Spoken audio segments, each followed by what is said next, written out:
All right, welcome everyone. Welcome to the Foresight webinar. Glad to have you with us. So just a little bit of housekeeping. If you've been with us before, you've heard this before, but I'm going to share for those that are new to our webinar. This is a 45-minute conversation that we have with those in the studio here today. And we will be generating this through a conversation style. So we'll be just having a general talk throughout this next 45 minutes. And hoping to have Q&A at the end of the session. So if you do have questions throughout our conversation, throw them in the chat box and we're going to stay and answer all of those questions. So even if it takes us longer than an hour, we're going to stay and answer those questions. But we understand if you have to jump off, we totally get your day is busy, and you will receive a copy of the webinar going forward so that you can see those questions and how we answered them. So with that, I would love to introduce our guests today. So I'm Wendy Schlett, Managing Director here at Foresight. I've been with Foresight for 5 years. And in the studio today, we have John. John, can you introduce yourself? Hi, John Cyphers. I'm with the Cornerstone Environmental Health and Safety. We're part of the Foresight group of companies, and I've been with Cornerstone for almost 14 years now. I've been in this business, environmental health and safety compliance, for my entire career. So that's a long time at this point. Won't say how long, but Right there with you. I have specialized throughout my career in government, university sector, large corporations, small companies, and so I've pretty much been to most types of operations. So. And really enjoy the auditing part of what we do and just the overall variety of who we are. Oh, thanks, John. And Amanda. Yeah, I'm Amanda Dant. I'm the EHS Compliance Practice Lead in our Indianapolis office. I'm also the Compliance Assessment Technical Expert. And I have been at Cornerstone plus Foresight a little over 3.5 years. I started my career in the government sector as an air compliance inspector with the state of Indiana, moved to industry as an EHS manager, and now I'm here. So I've seen all sides of the conversation. Oh, I love that. And thank you for both joining us in the studio. So getting on to who is Foresight, this is kind of an exciting day. So Foresight has joined forces with Cornerstone. We did this back in April of 2024, if I remember correctly. And so we are now sister companies under one roof, under one house. So you are both from the Indianapolis office. So glad to have you in the Grand Rapids studio. Exciting to be here. So Cornerstone, as you're hearing, they have a strong and deep bench around EHS and EHS services. Foresight is supporting energy management, and sustainability. So if you're looking for some technical experts in this area, we have deep benches on both sides, and consider us an outsourced resource for you that we can support in projects, one-off projects, or support in some of that routine efforts to keep you in compliance throughout the year, and let you do the strategic work going forward. Just a little bit more about how Foresight shows up. As I mentioned, we have EH&S, Sustainability Energy Management, under our roof.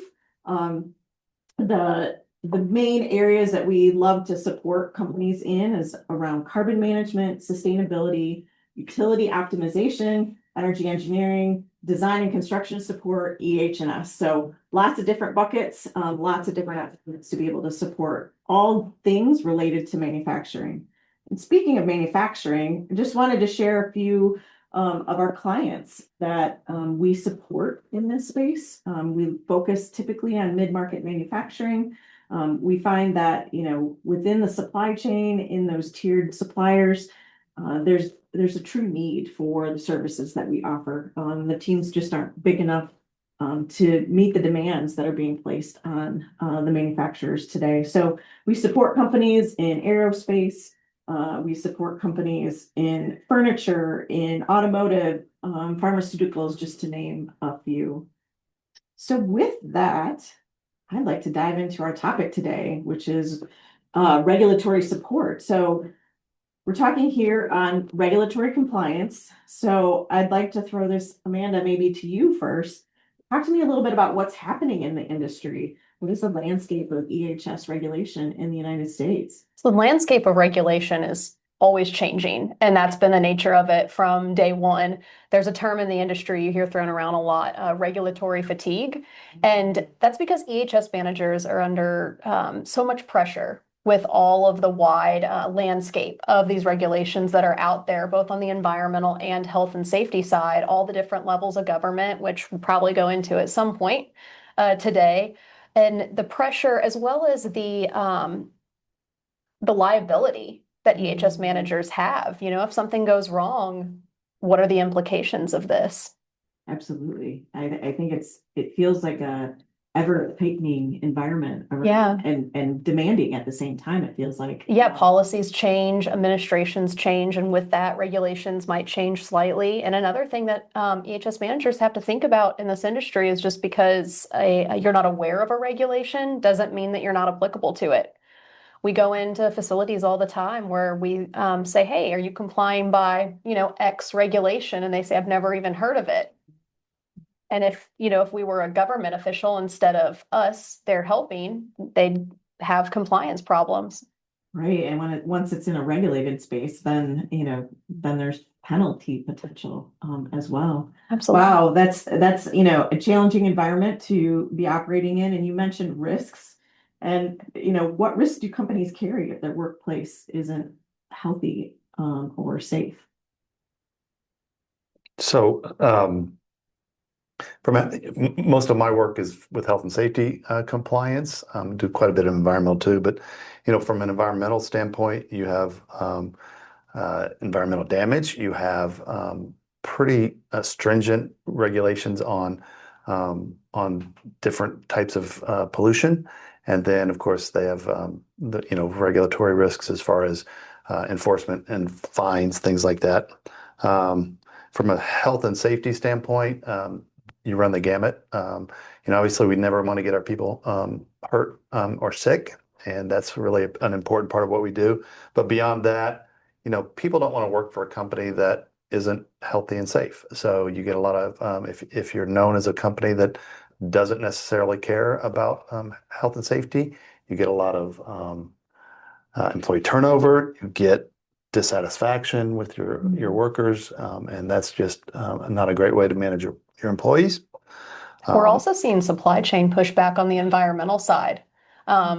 Producers down the line don't want to buy their raw goods and whatnot from companies that aren't complying by environmental standards or going above and beyond.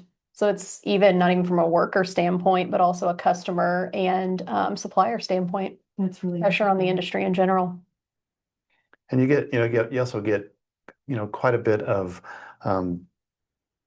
indirect costs when you stop caring about health and safety, because if management isn't committed to health and safety, compliance, and just keeping people healthy and safe, you get more injuries. Each injury has direct costs, a worker comp cost, things like that. But then there are a lot of indirect costs, employee productivity. You get quite a lot. So, even a minor injury, a laceration, that seems like something that might just take a few stitches, can have some serious direct and indirect costs, thousands and tens of thousands of dollars. So that's obviously something that we worry about. Yeah, so navigating that risk and managing to that risk is really important. We don't want injured workers. We want, workers that can come into work feeling good about all of the things that they need to do for that day. So let's talk about the different levels of regulations. Amanda, maybe you could talk to me about,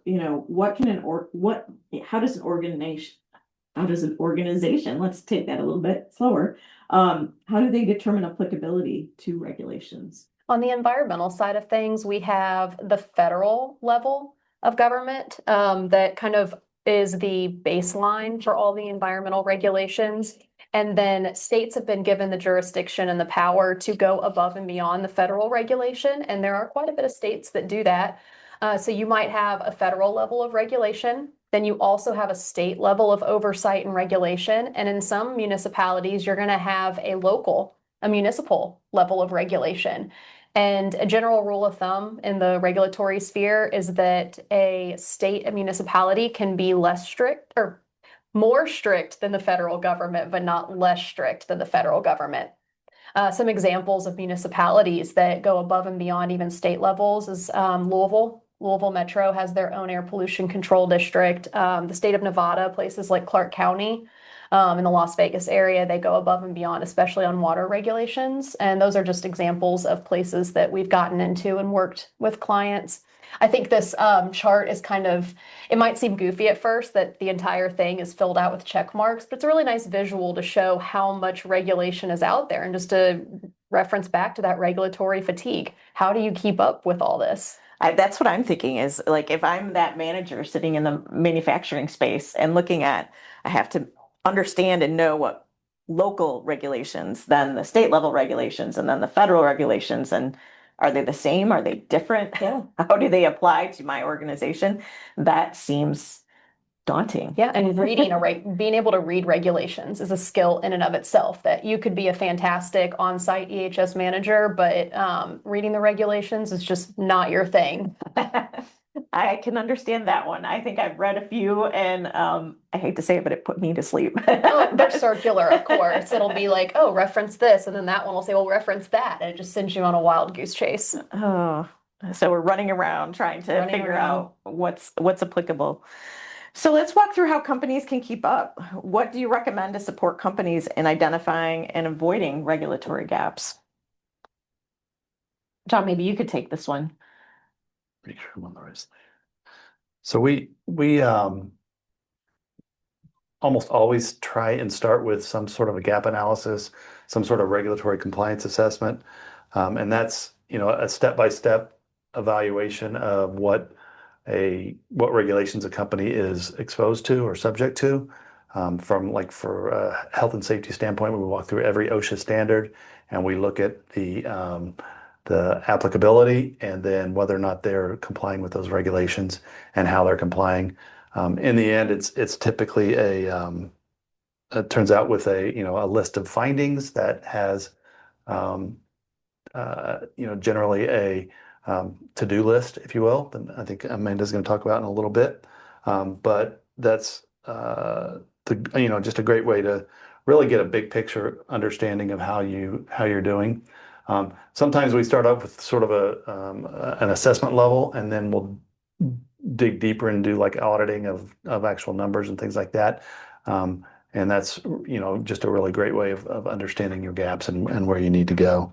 A big part of what we do as a company is identify health and safety and environmental management systems. Mm-hmm. And whether or not they're ISO 14001 or ISO 45001 driven, there's always some level of management system in place.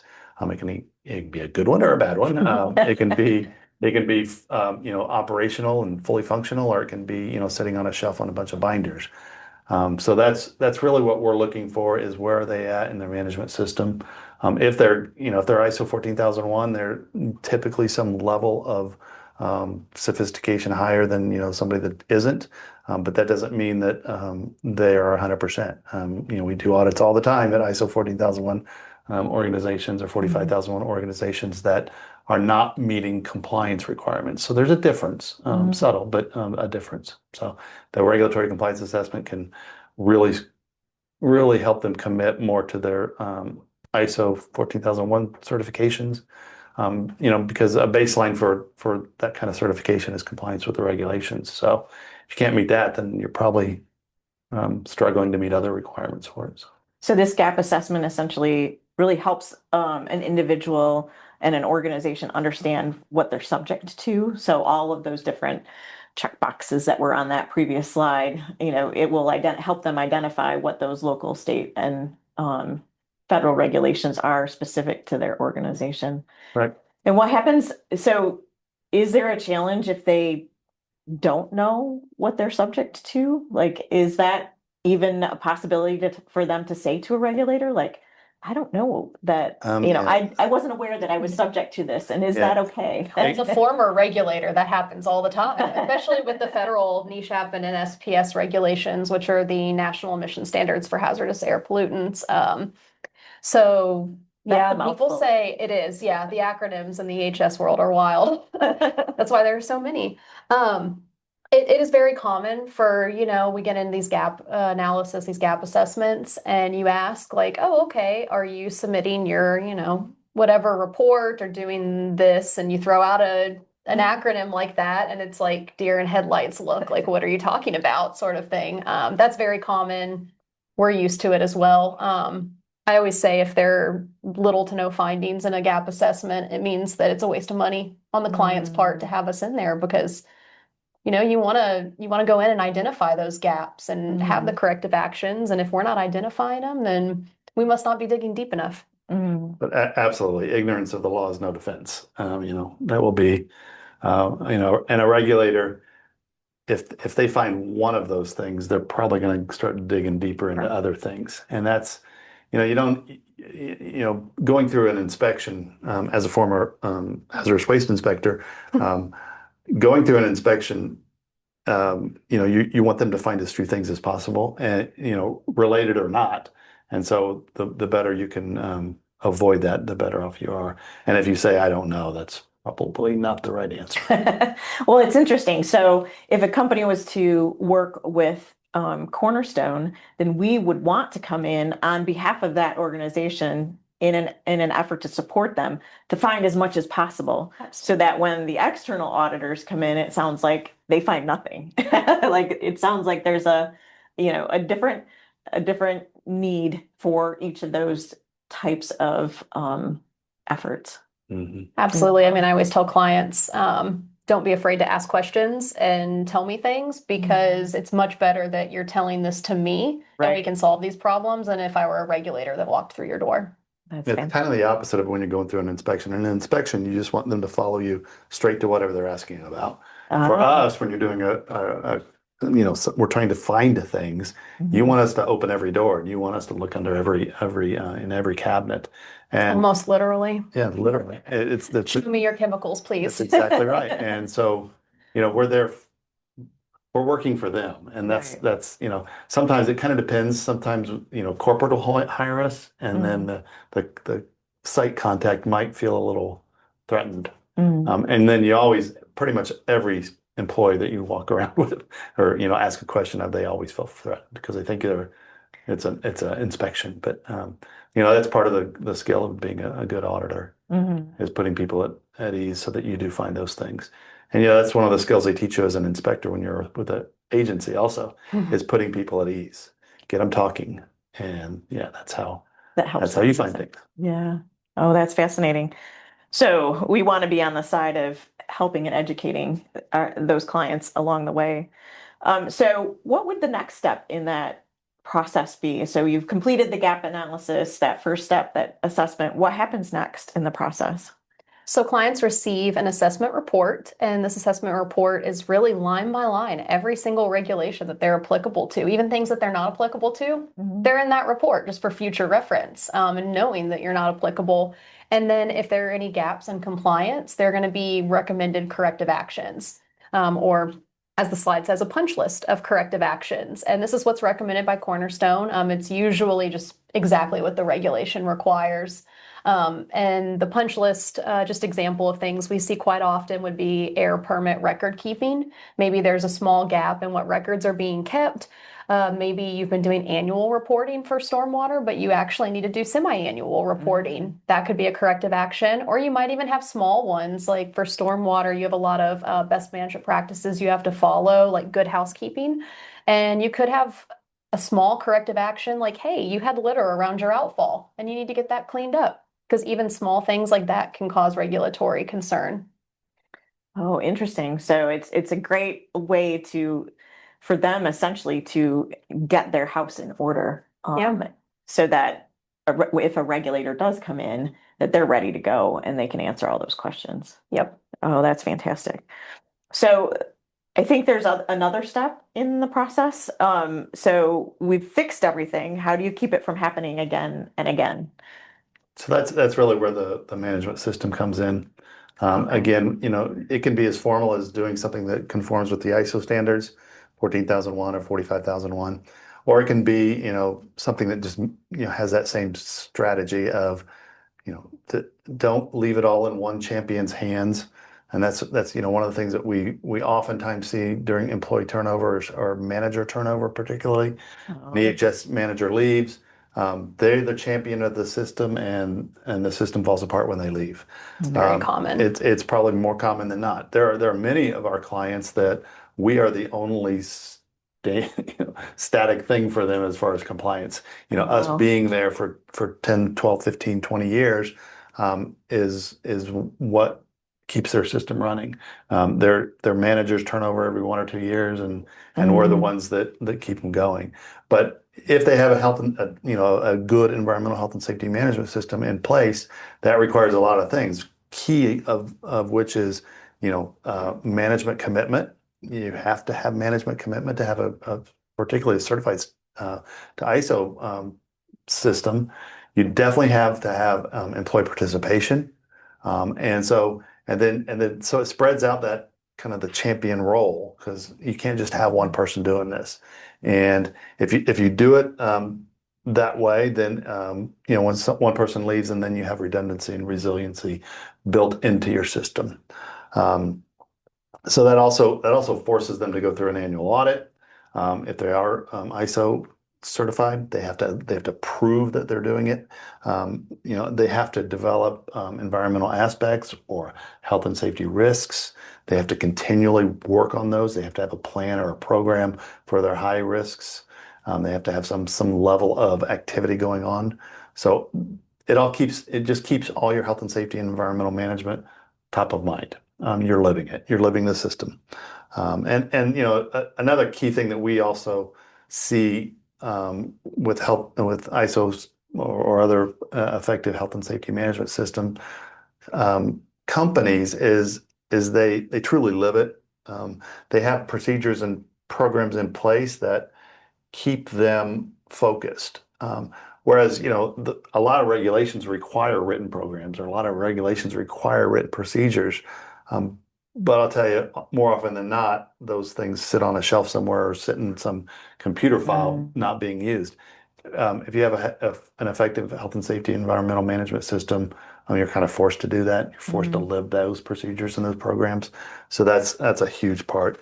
And I truly believe that people that live the system and show how much they care about these things, and they have that management commitment. You have people that back their environmental health and safety managers. They come to audits. They come to health and safety training. They go to meetings where these are discussed. Then the workers understand that and they appreciate it. Most people want to do what's right. Most people want to do what's good for the environment. Most people want to protect themselves, and they want to go home in the same condition they came to work. Oh, So yeah. when they understand that their management through a effective management system is committed to that, it's the one thing that keeps it going, I and really it value keeps that redundancy and that resiliency built into the system. And to me, it feels like if, management is that committed to it, then employee turnover would be less because those employees feel respected and valued as well in their environment, their working environment, Yeah, I agree given with the that. working Absolutely. conditions. For sure. Yeah, wow. That's a great process. So starting with the assessment and then moving to that punch list and then developing that management system to kind of like govern and organize, it sounds like, the entire structure. I think that's really helpful approach for an organization to be able to navigate all those different regulations. Are there any other tools that might be valuable for them to consider as part of that management process? For sure. I mean, there's so much stuff you have to do. You have to have some way to organize yourself. And so, we see successful companies, and Amanda sees this all the time, that have, a good, let's just call it a calendar of things they have to do. or they have good file management or document management. But we see people with an effective compliance calendar succeed more often than not.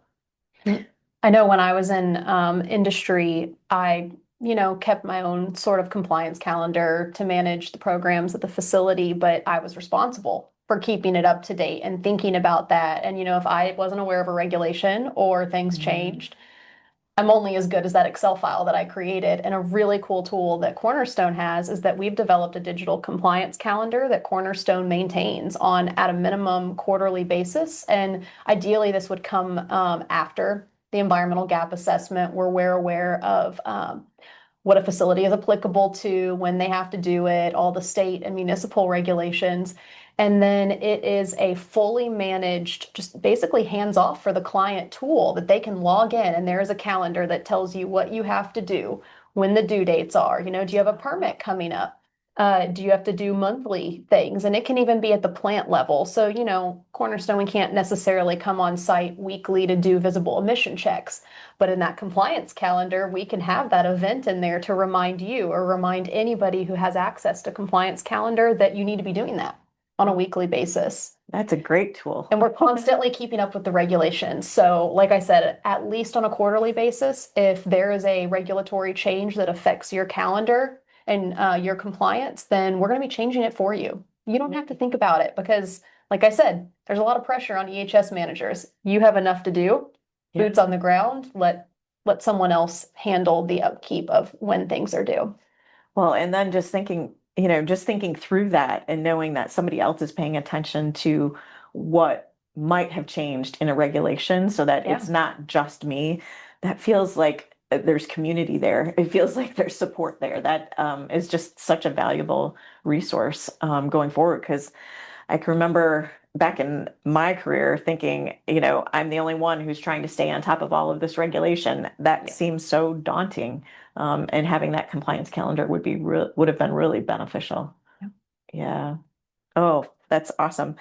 So, thinking about how this all comes together then. So we've got the assessment, you've talked about the tools and the compliance calendars. When an organization is looking at this as a whole, regulatory compliance, how do they navigate environmental health and safety for their organization? John, you talked a lot about management systems. So just looking at the management systems and the structure as to where the management system kind of fits into the overall scheme of how a manufacturer operates.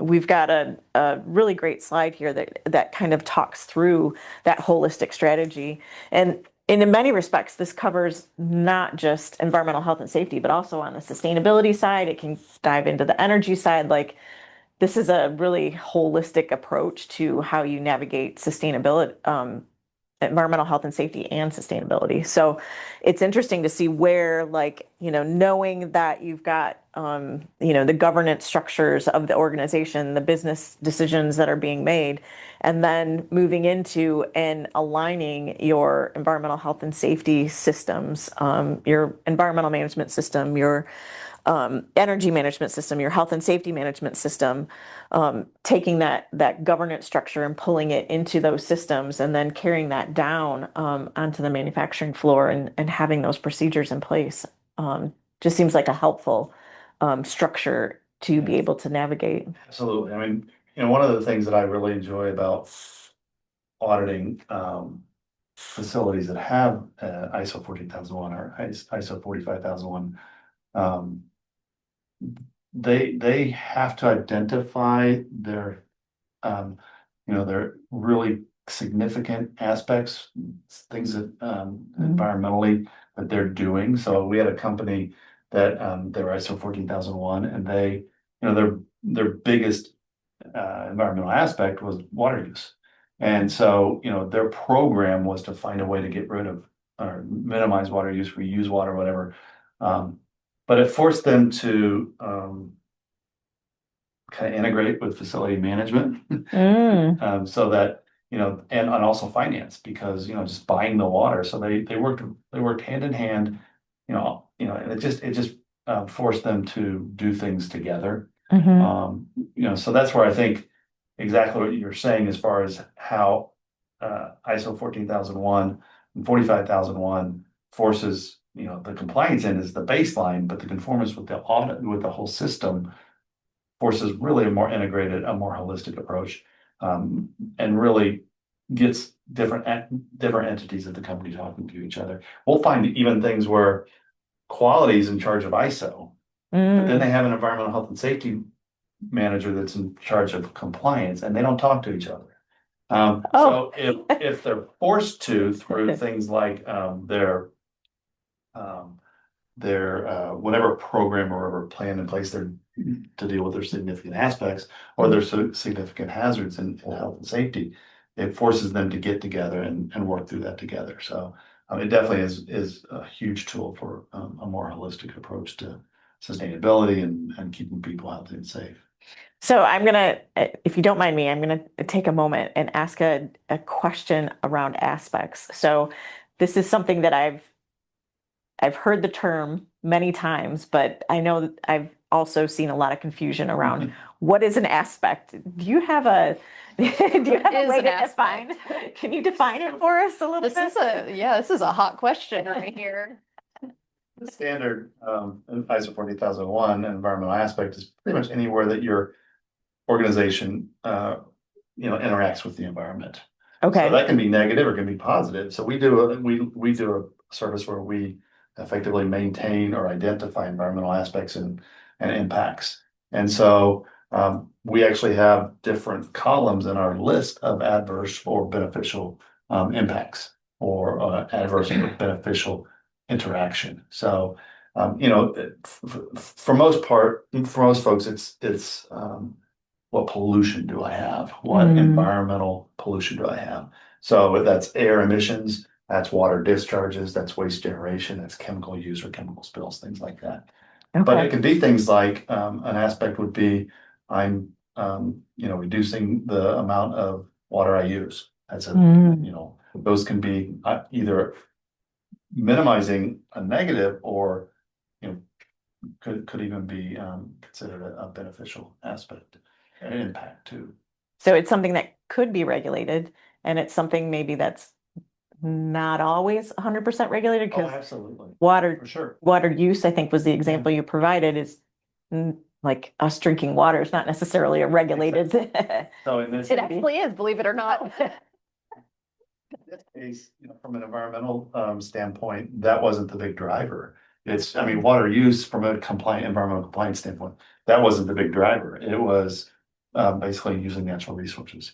Okay. And so the driver isn't regulatory. The driver is negative impact on the environment by using more natural resources than you had to.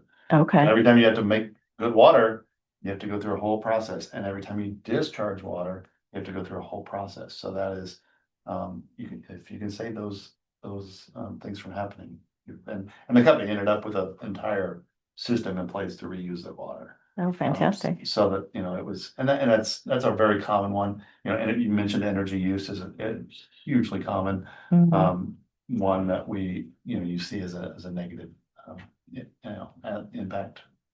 Oh, so much to all of this effort. I mean, I just keep thinking about being that manager in the manufacturing setting and trying to navigate all of this. And it sounds like those management systems and the gap assessments, or site assessments and the compliance tools, they're going to be so helpful if you're that person sitting in that space.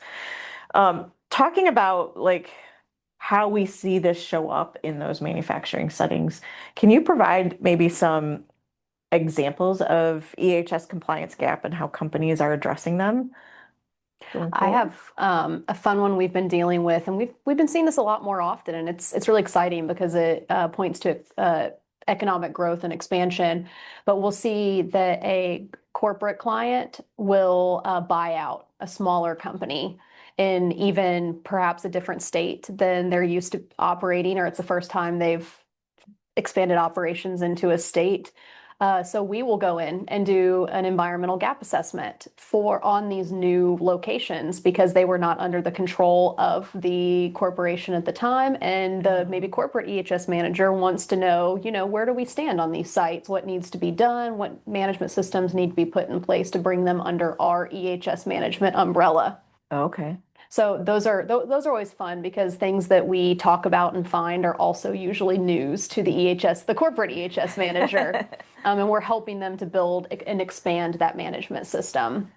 I know John talked. This is probably the most common that we see is the need to build redundancy. And a lot of facilities for so many years had just a rock star EHS manager that had been in place for maybe even a few decades, and they ran the whole system by themselves. And then what happens when they retire or they leave the facility? The entire management system falls apart. I know the example we have up here on the slide, Tier 1 automotive manufacturer had that. Rockstar EHS manager left, and corporate was like, oh no, we're going to need help because they found out nobody knows what she did day to day or month to month. Maybe, plant manager or vice president would just sign the reports once a quarter, but she managed everything. So they recognized the need to build redundancy and a system in place that will carry over from person to person. And so Cornerstone came in and did a gap assessment for them, identified all the places that they've got gaps at the moment, identify what was being done historically, and then help them to build that management system through tools like compliance calendar, or perhaps, contracted with Cornerstone to do the more like record keeping, tedious calculations work so they could have a boots on the ground environmental health and safety person do the plant items. Okay.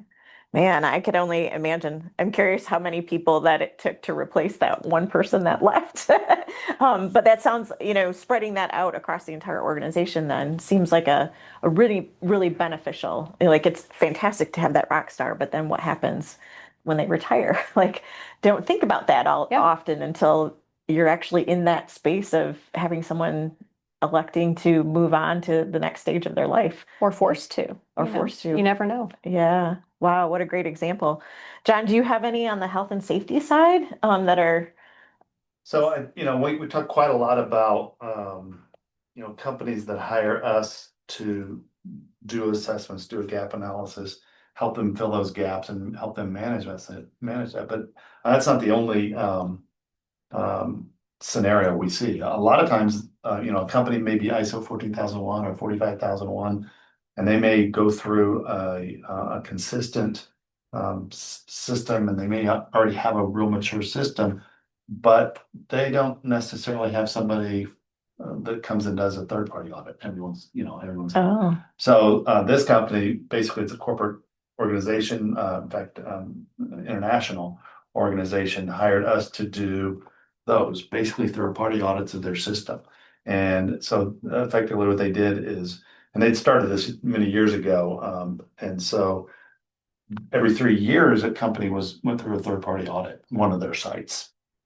So, we ended up winning the contract for the current cycle, and so we're auditing 14, I think, something like that, facilities throughout North America, Mexico, Canada, the US. And they, again, they have a very mature system.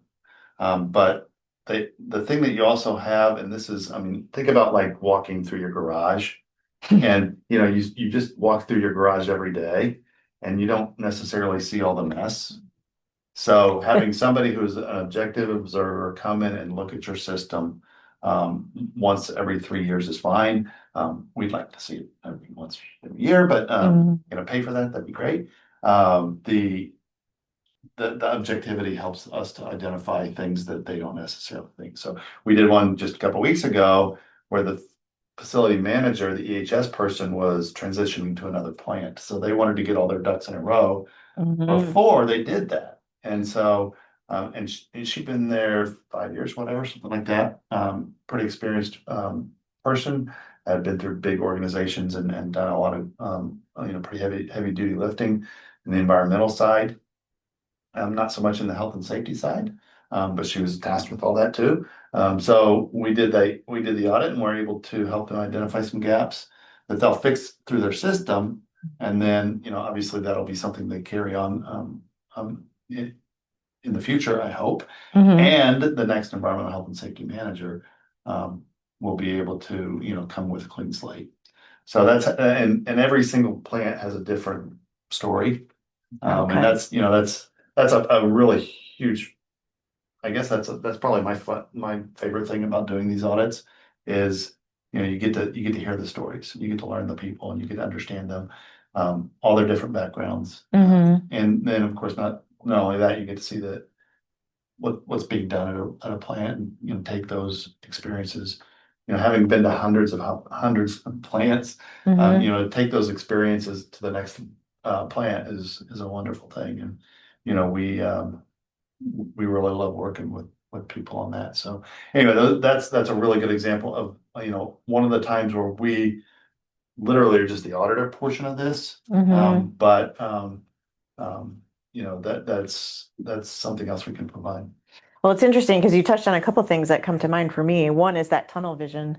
I know we see it on the sustainability side as well. We talk about tunnel vision with carbon, which is a whole nother series of webinars that we've got. But it sounds like that's possible as well in the manufacturing setting around environmental health and safety. You kind of get this like fuzziness you described on the, you're looking for one thing, what's that next new regulation or what's that, process that maybe needs to be revamped or changed. And then some of the other things kind of fall away. So keeping people on top of that sounds very, very helpful. Yes, first, specific examples, in the environmental world, there was a pretty major shift in the hazardous waste regulations a few years ago. Mm. So people who'd been managing things in the hazardous waste world ever since the hazardous waste rules, this was my first job was like 30 something years ago. When RCRA first came out, RCRA is a hazardous waste law. There was pretty much not a lot of change in that 24 or so years. And then they had this hazardous waste improvement rule that changed a lot of stuff. And so you go into plants now and, the guy or the person that's been doing the same hazardous waste work for 30 years maybe didn't adjust to the improvement rule.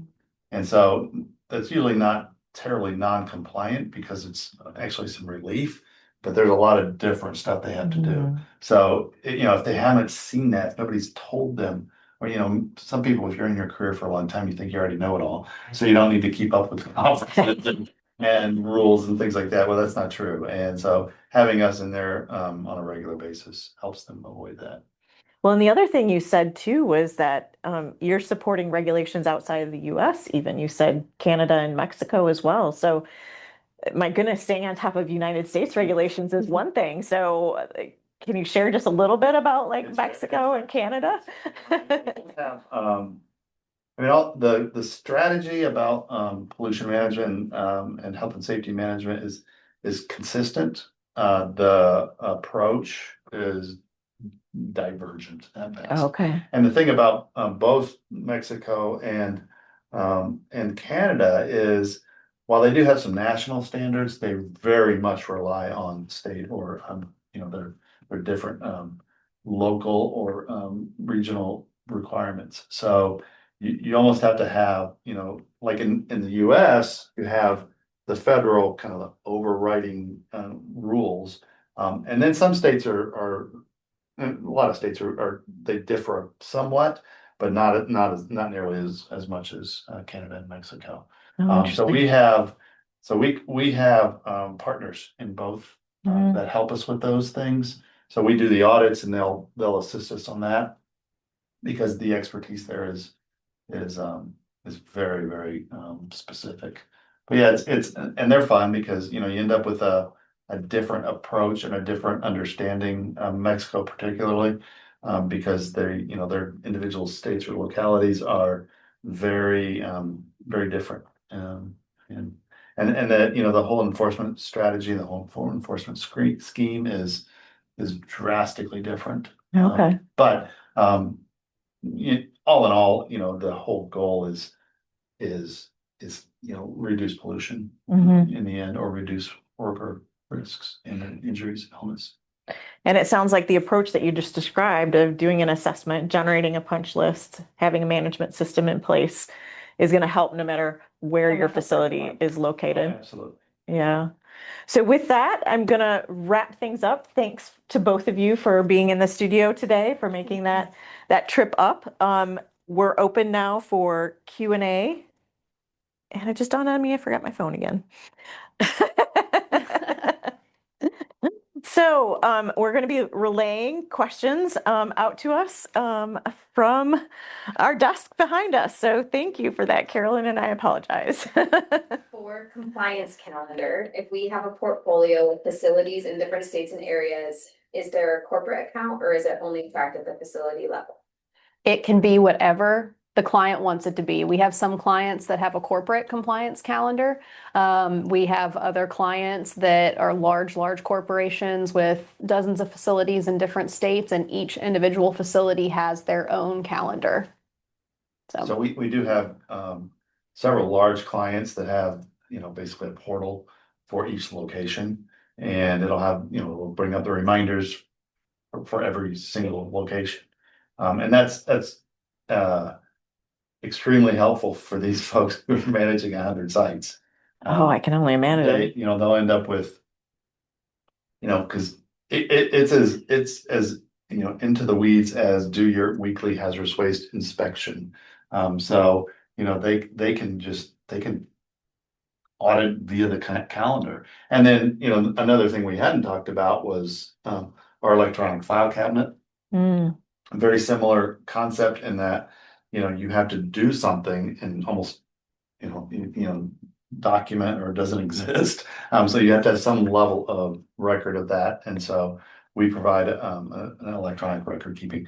So it can also be on a corporate basis. And so a lot of our customers, that's kind of like a suite of products that we offer. And so a corporate client will have, okay, so I'll go look and see if they're supposed to do their inspection. Did they do it in, whatever, March of this year? And then so they can go to the file cabinet and look. Oh, that sounds really helpful if at the corporate level. One of the really nice things is pretty much all of our digital tools to help with EHS management systems we've developed in-house, our own people. So it can look pretty much however you want or need it to look. And I'm sure the IT manager right now watching this is like, no, don't go too crazy. But we have clients all the time that want something very specific. Yeah, and I think really, the take home to that is we develop like very custom dashboards for our customers. So if they want to see something specific on their dashboard, our IT folks can put it up there. Oh, that's fantastic. Well, I've got another question relating to the compliance auditing or assessments. How long does it take to get results from a compliance audit? So I always tell people I'm the technical expert for compliance assessment. So it's a program I oversee. So all of my people, I tell them 2 weeks maximum from the time you're on site, unless they're extenuating circumstances, delay in getting additional information from the client. And that's always communicated very clearly. But really, at most, you have a written report with everything in hand 2 weeks later. Oh my goodness. That's fast. I did 2 compliance assessments last Thursday and Friday and delivered the reports to them today. All beautiful, gone through our technical editing and everything. So usually even quicker turnaround. Oh, that's fantastic. I'm gonna put my foot in my mouth. Promise. I'm gonna be regretting making these promises now in a few weeks. It looks like you've got you're both in a race here right now. We do, every single thing that goes out the door has a quality check on it, and so we QC each other's work. So, she's dependent on me QCing her work, so maybe I can slow her down a bit. I can slow yours down too. It sounds like though that from the manufacturing perspective, they would love that fast report. It's a very fast turnaround. And like I said, if it's going to take any longer, that's always communicated, and it's probably due to reasons that you're already well aware of anyway. Absolutely. And another beauty about the whole process is, we have an opening conference and then we have a closing conference with preliminary finding. If there's a red lights and sirens kind of finding, they're going to hear about it, in that finding, in that closing conference. So, obviously it's preliminary, but if we're thinking it's pretty serious, it's probably pretty final too. I know John uses the word preliminary, but I like to say at every assessment I do that I want to walk out the door today with you knowing what's going to be on the report. We're going to go over all the findings now, and if there's going to be anything additional on the report, it's because I got back to write something and realized I forgot to ask a question. So I'm going to be asking you it anyway via email or phone, and if your answer is I don't know or no, then you know it's going to be on the report. So I like to say no surprises on the reports. This is very collaborative. I really dislike the word audit because I think it's scary. So I would say this is a learning and teaching moment. We're a team together. We're discovering things. We're working together. No need for a scary report where you've been graded at the end. That's so comforting in some respects. I mean, I know this is a challenging and we're talking risk, but knowing that, that's the perspective and the support that you're going to be getting back as that manufacturing entity, that's really. I've never been with John on an assessment though, so he might be a little bit scarier and less warm and friendly. All right, we've got another question. When we hear about changes to the EPA regulations, how long does it typically take for those to trickle down and become real changes? Ooh. So the way, Yeah. that's a great question, and the way you got to look at it is, you want to take a minute every week or month to understand proposed regulations. So you can get services for that, or obviously just go to the EPA website or OSHA website, just to get an understanding what may be coming.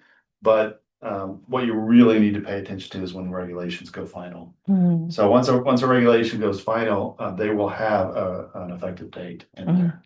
So if it's, so for instance, there's quite a few proposed regulations that were carried over from the previous administration that effectively have run into a deregulatory scheme now. So you can't really pay a lot of attention to proposed rules, but you want to understand what may be coming and set up your system to adjust to that. But yeah, anytime, and Amanda mentioned it earlier, that one of the challenges always is a change in administrations. And that, that's been more prevalent over the last, several changes than ever. And so keep that in mind too. But the bottom line is every regulation that goes final will have an effective date. And you better be prepared for it because, the good thing about most enforcement or regulatory scrutiny or inspection or anything like that is they're gonna spend some time helping you learn about those things first. So they're not gonna walk in the door on the effective date and hand you an NOV and an enforcement proceeding. They're gonna let you have some time. And then in fact, most like health safety or OSHA rules, depending on which state you're in, have almost a phase-in period. Okay. And it's like clearly written in the regulation how long the affected parties have. Okay.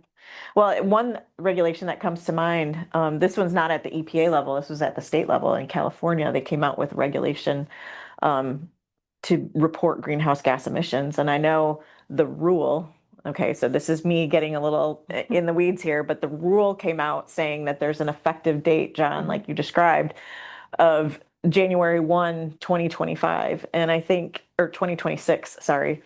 But there was regulation coming out in July 1, 2025 to tell that was supposed to tell companies how to comply with that rule date.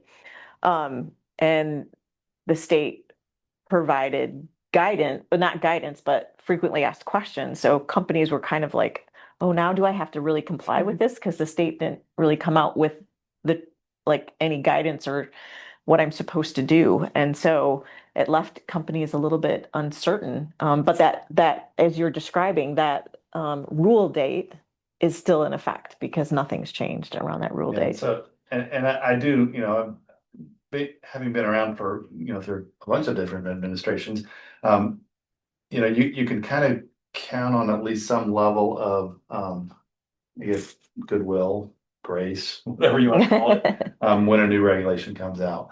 Now, states can often, and localities even more so, can be a little more quick to start enforcement than maybe the feds, but you know, that most states have to adopt federal rules. So there's always some sort of a transition that you have to worry and think about for that too. So Perfect. Oh, that's fantastic. Well, it looks like that's all the questions we have for now. So thank you everyone for joining us. Appreciate having Amanda and John in the studio this month. And next month we have another webinar coming up on renewables. We're going to have Mike, Vicky, and Adam back in to talk about renewables and what every business needs to know. So thanks again for joining us, and we look forward to having another conversation next month. Take care.